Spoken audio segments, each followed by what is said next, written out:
I want to jump right into it.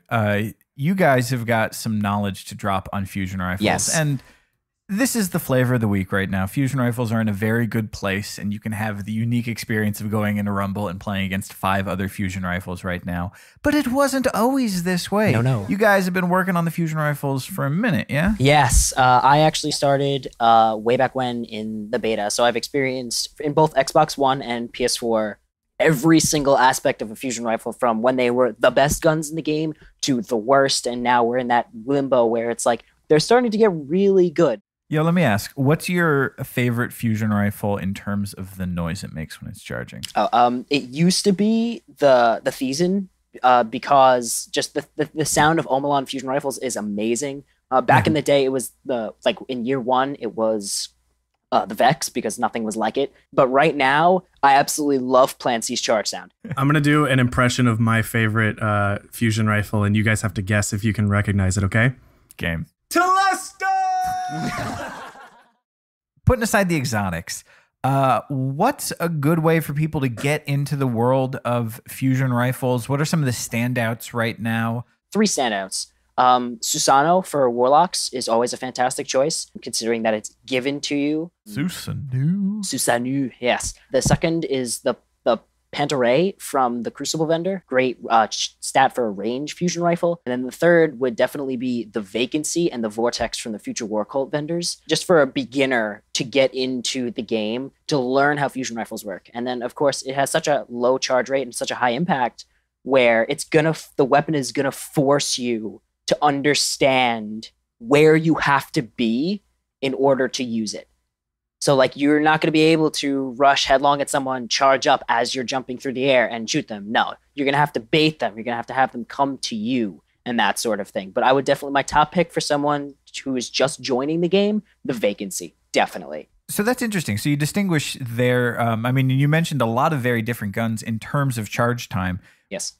We've got this sort of same seesaw that you've got with most guns, where it's rate of fire versus impact. For fusion rifles, it's charge time versus impact. I want to say going down a notch in terms of the ones you mentioned would be Pantaray next. And then at the faster side, you've got the Vortex. You didn't mention Long Far Gone. That's the Vanguard one, but that's in the same sort of charge time as the Vortex. Talk a little bit about the difference, sort of picking different fusion rifles on that seesaw. What are the advantages when you're balancing charge time and impact? You've got your high charge rate and your low charge rate. Your high charge rate is your Split Shifter Pro, your Long Far Gone, your Vortex, that take very little preparation in order to fire, but are not always as accurate. And then your low charge rate, where they do an immense amount of damage, can res snipe or res voop, as we yes, yes. And that have a lot higher range, but are also require a much higher amount of foresight to be able to use. You definitely have to lead your opponents to you. That's the right word, foresight. That's a good word for it. So it's interesting. So you mentioned the Split Shifter Pro, which in terms of charge time is the fastest charging fusion rifle in the game, I want to say. Yes. And then at the other end of the spectrum, I believe it's the Hitchhiker from Dead Orbit is maxed impact and the slowest charge time. Yes. Got it. I really tried to give the Hitchhiker a fair shake. Mm-hmm. I could not wrap my head around that 2-second charge time or whatever it is. But there's, I think, a key distinction more than just sort of the feel of, it hits hard or it hits a bit lighter, which is that all fusion rifles shoot 7 bolts. The question is, how many of those bolts does it take to kill most opponents? Yes. Most of them are going to sit in that sweet spot of 5 bolts. Your Hitchhiker, and I want to say the Darkblade Spite will get you down to just 4 bolts, which almost makes the 2 seconds worth it, but not quite. The Split Shifter is crazy because you're going to have to hit 6 out of those 7. Fusion rifles require a mesh of both stability and range. When you guys talked about with John Wisniewski about range, and it's you talked about your range is directly proportional. Proportional to the amount of how do I describe it? To the amount of aim assistance that your fusion rifle has. Plus So your particle speed. Yes, that too. You want the sweet spot to where you have enough stability to where the fusion rifle will 100% kill its target, the bolts will hit the body, but you also want the the same amount of aim assistance to where you have those kind of wonky range kills that I know if you've tried a fusion rifle, you definitely know you've gotten before. When you go for your Long Fargon and your Vortex, you want range. Rifle barrel, definitely, because with the new stability changes, they got enough stability on the back end to where they do not require you to have brace frame to get all the bullets on the target's body. So now you can push the limits of fast charging fusion rifles and have them have more range so that the bolts, rather than being in a tighter particle spread, get to your target way faster. So you can game differently depending on that. Actually, and they become a lot stronger that way. The top 4 perks, hands down for fusion rifles, go, and not in any particular order: Hot Swap, Rangefinder, Brace Frame, and Rifle Barrel. They go in their same category since they accept the same spot. And then in some cases, knee pads. I also suggest Hidden Hand Icarus is a good one. Eye of the Storm for low impact fusion rifles is really, really nice. Was Hipfire on that list? Yes and no, because it increases, of course, your hipfire accuracy, but that also allows you to play more aggressively in the air because you tend to be hipfiring from the air when you're using certain fusion rifles. So, of course, you're probably talking about with Plan C in mind, because it tightens the cone spread, which allows you to have more in-air accuracy when firing from the hip. Kind of similar to Icarus, but not always. Just get yourself Plan C, because it's hard to beat this gun right now. Plan C comes standard with Field Choke, QCB's Ballistics, and Smart Drift Control. And then, of course, Hipfire, Accelerated Coils, Hammer Forged, Perfect Balance, and its Plan C perk. On the True Vanguard video, he actually recommended Smart Drift Control and Hammer Forged. I actually use the opposite. I use Field Choke and Perfect Balance only because I've just seen more consistency with it. And I use QCB and Hammer Forged. So it really, with Plan C, I feel like it's nothing really concrete, and that you shouldn't take the word of somebody who's a very high skill player, even if it's the two of us, or if it's True Vanguard, or if it's anybody. I think that with Plan C and the glory that it is in a customizable fusion rifle, that you pick what's right for you, what you think you are capable of landing. Because the recoil pattern for each ballistics changes when you change it. So when you change the ballistics, I mean. Okay, so I'm gonna hop in on there and I'm gonna clean that up a little bit. Basically, with fusion rifles that have ballistics, now your Susanoo, your Pocket Infinity, your Plan C, and whatnot, this is only standard with those that have ballistics. The recoil pattern of fusion rifles change drastically when you have Smart Drift, like when you have your ballistics. So I prefer the Field Choke recoil pattern. Use every single possible option perk combination on Plan C before you truly decide to master it, because changing ballistics on Plan C is going to mess with the way you play.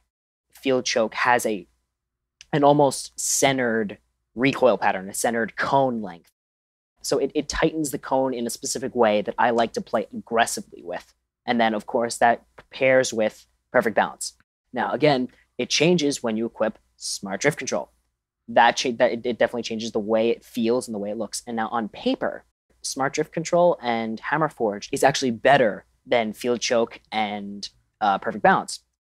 Now, the problem is that with fusion rifles, it's not necessarily fluid, because all that matters in that aspect is getting as many bolts on your target's body as possible. So for some players, it could be that Field Choke Hammer Forged. Sometimes it could be Smart Drift Control Perfect Balance.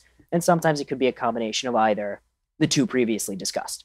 There are fusion rifles in each of their respective, so your close range and your long range fusion rifles that sort of break the mold with the right rolls. So I was talking before about, that vacancy, that massive impact vacancy that does a fantastic job for defensive play. But there's also the Long Fargon, and the Vortex also fills this role, but they have an absolutely fantastic choice of being able to be used as a shotgun. Now, this is a weird concept. And this is, again, I talked about this before. Kinkwa came up with this idea, and he absolutely hit it out of the ballpark with it. But the Long Fargon has a high enough charge time and a high enough impact, which to, of course, secure that 5-bolt kill, but also being able to, let's say when you have a perk knee pads, if you were to slide and charge while you slide, the charge time equals the slide time. So as soon as you finish your slide, you immediately let loose a burst. Now, it allows for a lot more aggressive play.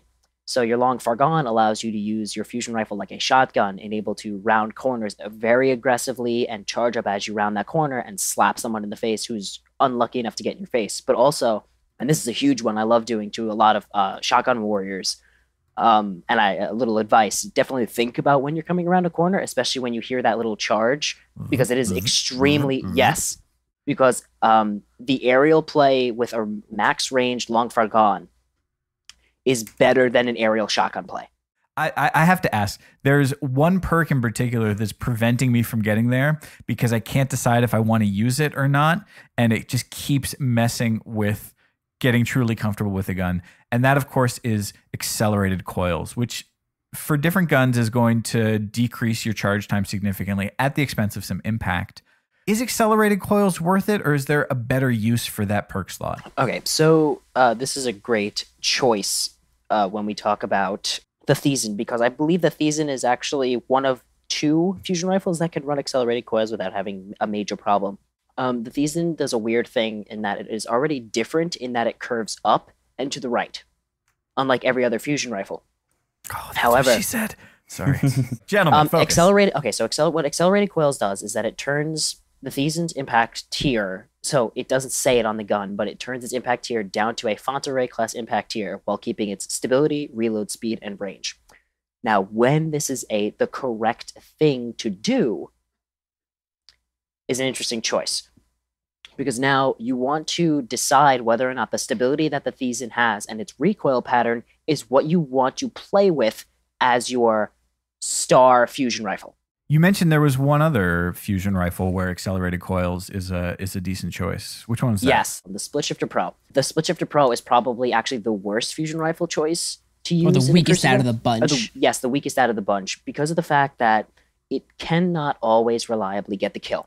When you have accelerated coils on the Split Shifter Pro archetype, and only the Split Shifter Pro, its impact, I don't believe, it can't be affected by its bullet spread. So basically what happens is you have an even faster charging fusion rifle, of which is in the milliseconds charge time. It doesn't even get close to like a half of a second charge time, but its impact is still the same.